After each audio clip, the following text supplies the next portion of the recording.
Thank you, Mr. Elvin. My next question will be for Mr. Ware, and I want you to be thinking of why the American people want to go to Mars. And as a backdrop, I'm going to mention America's financial condition, because that's going to be what we have to weigh, the pros and cons. I'm not sure if you're familiar with America's financial condition, but in summary, we're headed to an insolvency and bankruptcy probably within the next 20 years, maybe in the next 10 years as a country.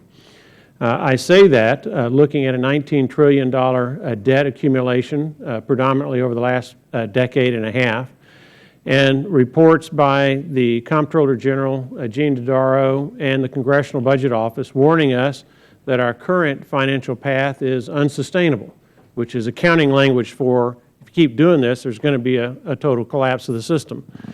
Additionally, the CBO has warned us that while we had a series of trillion-dollar deficits under Democratic rule of the House and Senate in 2007 and 2008, coupled with Barack Obama in 2009 and 2010, since the 2010 elections, we've slowly but surely gotten our deficits down to $439 billion, which is where we were last year. This year's deficit, however, is taking a dramatic turn for the worse. Now it's projected to be in the neighborhood of $534 billion within 6 years, $1 trillion a year, and nonstop trillion-dollar-a-year deficits until we go insolvent. So with that kind of financial backdrop, what can you say to help persuade the American people that Mars is a goal that we should undertake despite the financial risks that our country faces? It's funny you should mention the potential insolvency, because in the 1930s, the United States was not in a great state solvency-wise either.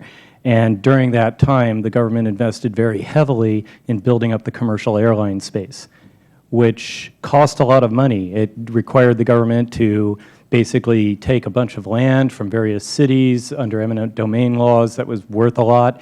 It spent enormous amounts of money in the form of tax breaks and policy decisions in order to build the burgeoning airline industry. Since then, it has definitely paid itself off, far more than we ever spent on it in the form of tax revenue from that industry. So I would say that my answer to your question is that putting money into a mission to Mars or anything related to space, as long as a lot of that money ends up going toward commercial development, will help bring the commercial space industry into a profitable situation.